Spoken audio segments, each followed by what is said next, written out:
आज हम पढ़ेंगे इस्लाम धर्म के बारे में। आइए समझते हैं। इस्लाम धर्म के जो संस्थापक जो हुए हैं वो हजरत मोहम्मद साहब हुए। हजरत मोहम्मद साहब का जो जन्म हुआ था 570 ईस्वी में हुआ था, मक्का में हुआ था।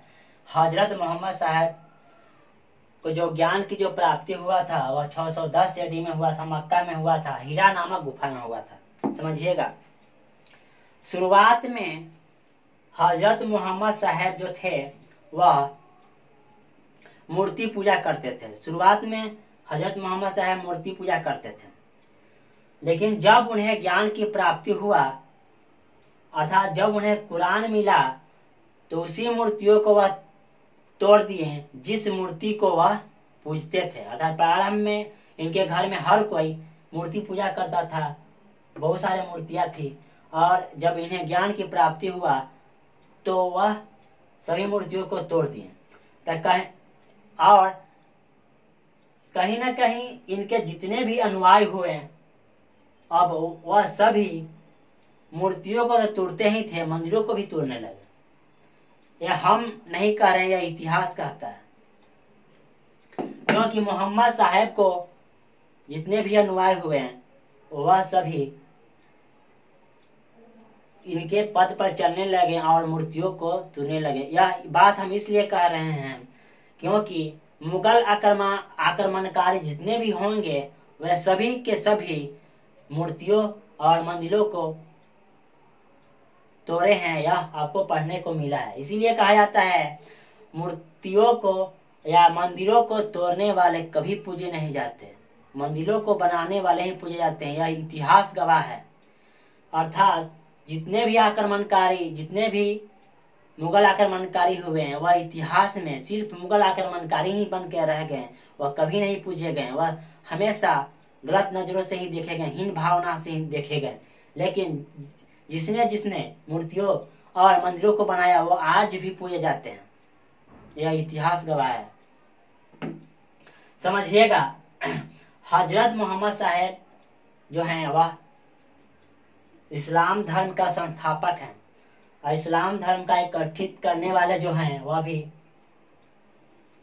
हजरत मोहम्मद साहब हैं। इन्हें एक कुरान मिला, जिब्राइल ने इन्हें एक पुस्तक दिया। जब इनको हीरा नामक गुफा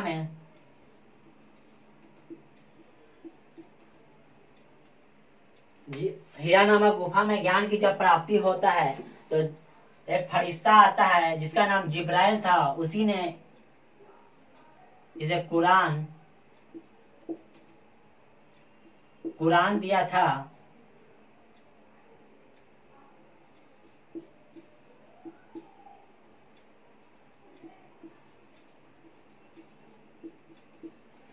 कुरान का जो भाषा है वह भाषा जो है अरबी है।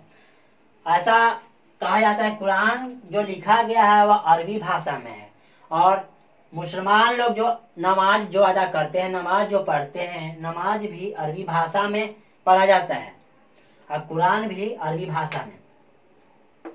मक्का मदीना जो है वह अरब में है। कहाँ है? अरब में है। सॉरी, मक्का वह जो है कहाँ है? अरब में है, अरब देश में है। कुरान भी है, अरबी भाषा में है। मुस्लिम लोग जो नमाज जो पढ़ते हैं,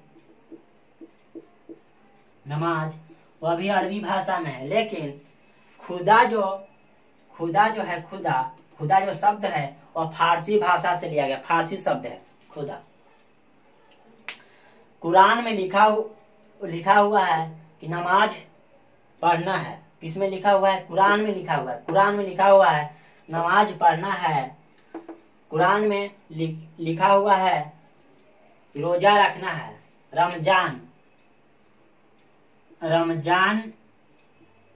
रमजान के महीना में रोजा रखना है। यह किसमें लिखा हुआ है? कुरान में। कुरान में लिखा है नमाज पढ़ना है। कुरान में लिखा है रमजान रखना है।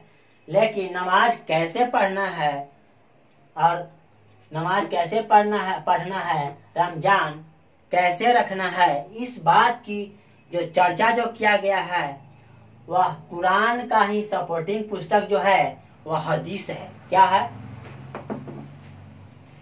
समझिएगा, कुरान का ही एक सपोर्टिंग पुस्तक जो है वह हदीस है। हदीस में हदीस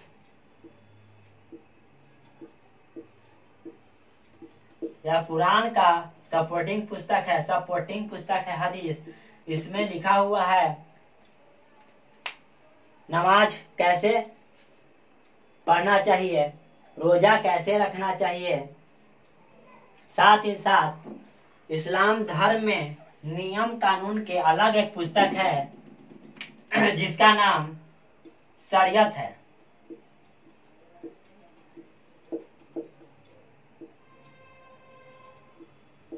शरीयत में जो है नियम है, क्या है नियम,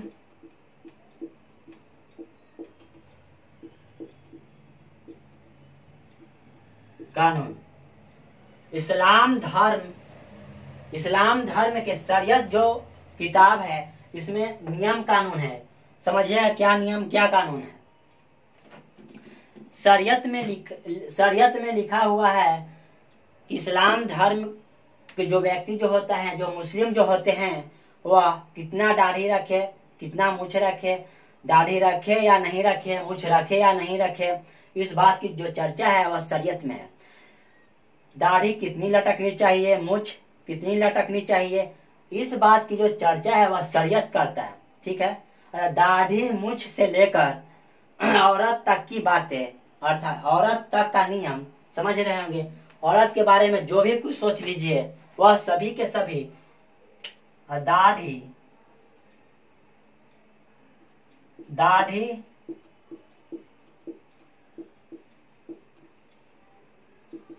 मूछ से लेकर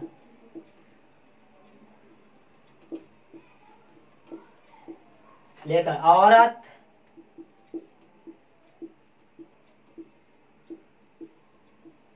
तक की जो बातें जो लिखी हुई है वह शरीयत में लिखा हुआ है।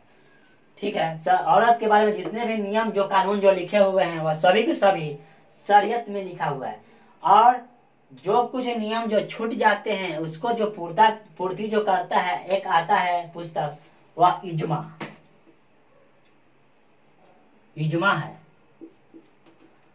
यदि शरीयत के नियम कानून, शरीयत में जो बातें नहीं लिखी हुई है, जो नियम कानून नहीं लिखा हुआ है, उसको जो पूर्ति जो करता है वह इजमा पूर्ति करता है। शरीयत में लिखा हुआ है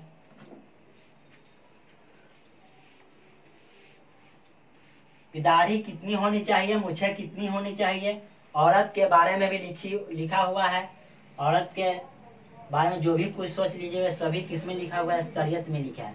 यदि जो शरीयत में बातें नहीं लिखी हुई है वह कौन पूरा करता है, इजमा पूरा करता है। शरीयत में लिखा हुआ है अल्लाह को मजाक उड़ाना पाप है, अल्लाह को मजाक उड़ाना पाप है। ठीक है, अल्लाह को मजाक उड़ाना पाप है। जब पीके फिल्म बना था, पीके फिल्म जब बना था तो पीके फिल्म में आमिर खान शंकर जी को दोहराया, तो क्या वह पाप नहीं था? बताइए, जब शरीयत में लिखा हुआ है क्या अल्लाह को मजाक उड़ाना पाप है, पीके फिल्म में कौन बनाया, पीके आमिर खान, तो क्या पीके फिल्म में शंकर भगवान को रोड पर दोहराना पाप नहीं था? समझिएगा,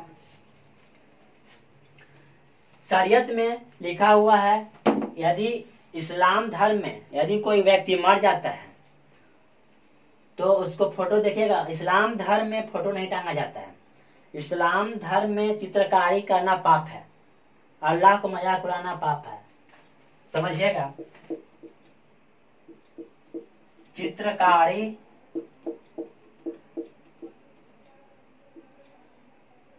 करना पाप है। पाप माना गया किसके अनुसार? शरीयत के अनुसार। शरीयत में लिखा हुआ है चित्रकारी पाप, नृत्य पाप है, नृत्य करना पाप है, नृत्य करना पाप है। शरीयत में ही लिखा हुआ है, शरीयत एक पुस्तक है, नियम कानून का है। इसमें लिखा हुआ है मृत व्यक्ति का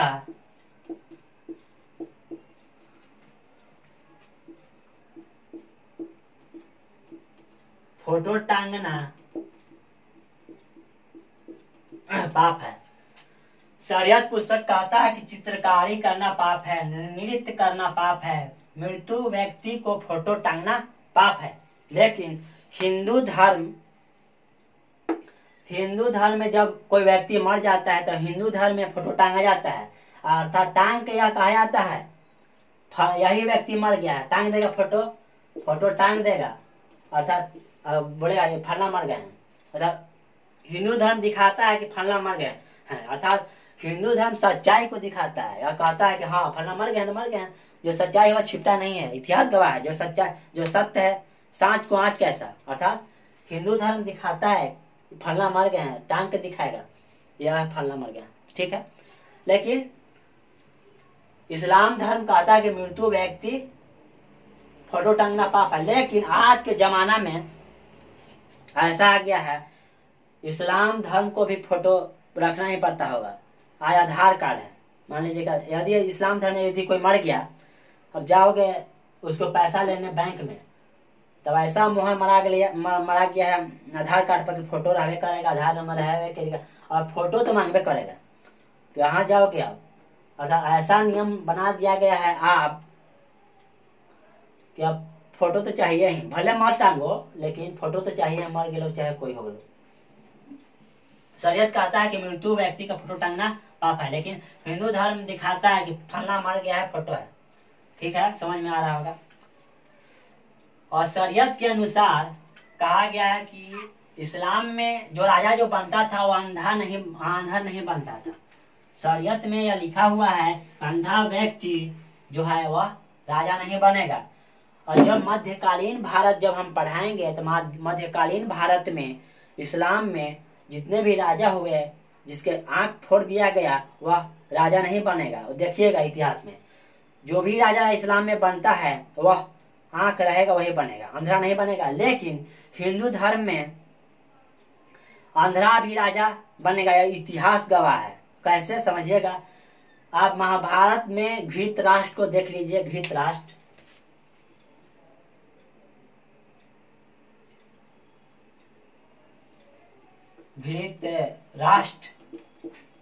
घृतराष्ट्र की पत्नी थी, वो भी आंधर थी, अर्थात घृतराष्ट्र राजा थे। राजा की बात हम कर रहे हैं, तो यहाँ घृतराष्ट्र आंधर थे, फिर भी हिंदू धर्म में राजा थे। लेकिन शरीयत कहता है, मुस्लिम धर्म में जो शरीयत कहता है कि आंधा राजा नहीं बनेगा,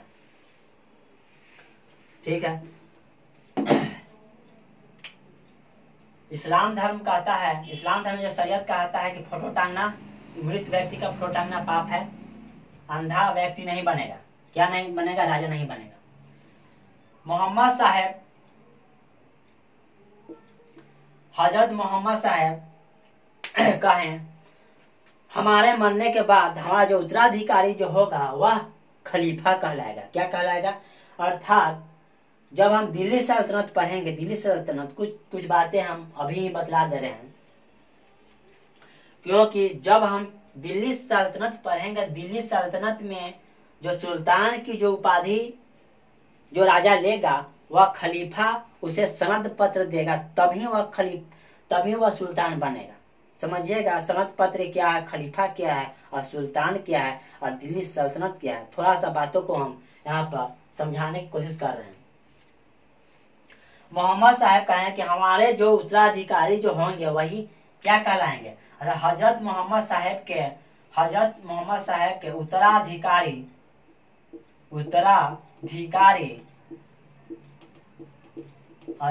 ही खलीफा कहलाएगा। समझिएगा। और इस्लाम धर्म में ऐसा कहा गया है, यदि राजा जो बन गया, यदि कोई बनता है राजा, और राजा को यदि खलीफा, समझिएगा, इस राजा को यदि खलीफा जो व्यक्ति मोहम्मद साहेब का उत्तराधिकारी है अर्थात खलीफा। खलीफा यदि राजा को सनद पत्र देगा, सनद पत्र इसको देगा, अच्छा राजा प्राप्त करेगा। कौन राजा? या मुस्लिम राजा यदि प्राप्त करेगा सनद पत्र, तो यह राजा जो कहलाएगा यह सुल्तान कहलाएगा। क्या कहलाएगा? समझिएगा, सुल्तान। समझिए कहां से कहां तक हम आपको ले गए। हजरत मोहम्मद कहें कि हमारे जो उत्तराधिकारी होंगे वह ही खलीफा कहलाएंगे। किसने कहा? हजरत मोहम्मद साहब कहते हैं कि हमारे जो उत्तराधिकारी होगा वह खलीफा कहलाएगा। और मध्यकालीन भारत में हम जब पढ़ेंगे, जितने भी मुस्लिम आक्रमणकारी जो हुए हैं, जो सुल्तान की उपाधि जो प्राप्त करते हैं, वह सुल्तान की उपाधि कब प्राप्त किया जाता है? जब खलीफा सनद पत्र देता है मुस्लिम राजा को, तो वह मुस्लिम राजा सुल्तान की उपाधि प्राप्त कर लेता है। ठीक है, ऐसा माना जाता है। समझिएगा।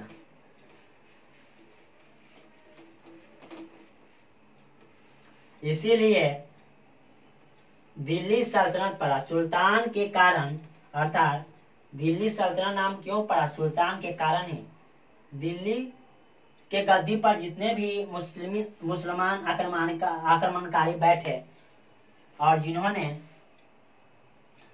खलीफा से सनद पत्र प्राप्त किया, वह सुल्तान की उपाधि प्राप्त किया। इसी के कारण सुल्तान से ही सल्तनत आया, दिल्ली सल्तनत आया। दिल्ली में दिल्ली सल्तनत आया। दिल्ली काल में क्या आया? दिल्ली सल्तनत। अभी आपको उतना समझ में नहीं आ रहा होगा, लेकिन आप जब दिल्ली सल्तनत पढ़िएगा तो आपको समझ में आएगा।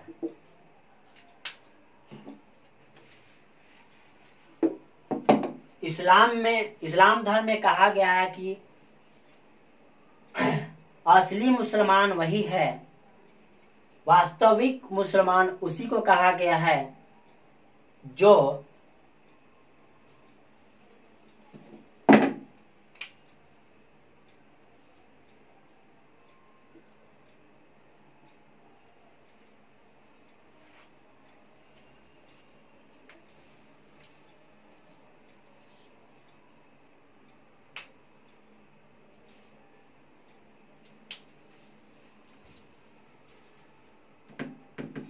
समझिएगा, असली मुसलमान उसी को कहा गया है जो कलमा पर विश्वास रखता हो। अर्थात इस्लाम धर्म में 5 स्तंभ बतलाए गए हैं। इस्लाम धर्म में कितने स्तंभ बतलाए गए हैं? 5। पहला कहा गया है कि जो मुस्लिम कलमा पर विश्वास करता है वही वास्तविक मुसलमान है। दूसरा कहा गया है कि जो एक दिन में 5 बार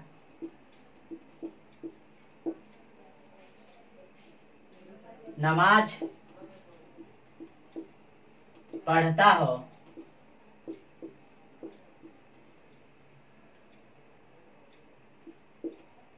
वही असली मुसलमान है। तीसरा बात कहता है कि जो व्यक्ति जीवन में एक बार मक्का जाता है, तीर्थ स्थल मक्का जाता है,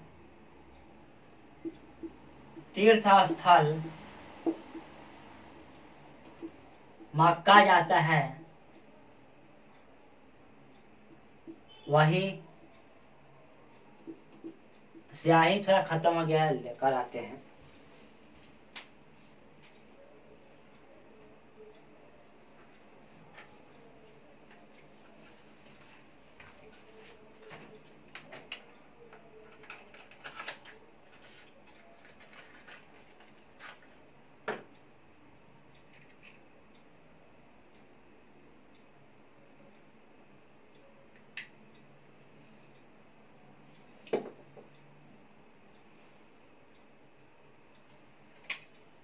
समझिएगा। चौथा कहता है कि जो रमजान के महीना में रोजा रखता है, रमजान के महीना में, माह में रोजा रखता है, वही वास्तविक मुसलमान है, असली मुसलमान है। पांचवा कहता है जो व्यक्ति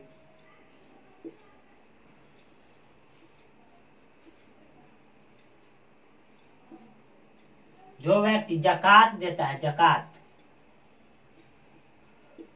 जो व्यक्ति कमाई का 1/40 भाग जकात देता है, अर्थात टैक्स देता है, अर्थात जो कर देता है, वही वास्तव में वास्तविक मुसलमान है, असली मुसलमान है। जो इस्लाम धर्म में वही असली मुसलमान है जो 5 स्तंभों को पालन करता है। पहला जो है वह कलमा पर विश्वास करता है, एक दिन में 5 बार नमाज पढ़ता है, जीवन में 1 बार तीर्थ स्थल जाता है, अर्थात मक्का जाता है, वही असली मुसलमान है।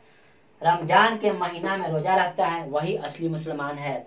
और जो व्यक्ति जकात देता है, अर्थात कमाई का 1/40 भाग, कहा जाता है कमाई का 1/40 भाग यदि जो देता है, वही असली मुसलमान है। और साथ ही साथ यह भी कहा गया है कि यदि दाहिना हाथ से जकात दिया जाए तो बायां हाथ को पता भी न चले। इसका अर्थ यह है कि यदि आप दान करते हैं, कमाई का 1/40 भाग यदि आप कमाई देते हैं, टैक्स देते हैं, तो वह ऐसा नहीं कि दे दिए और सब हला कर दिए क्या हम दिए हैं 1/40 भाग, 1/40 भाग, ऐसा नहीं होना चाहिए।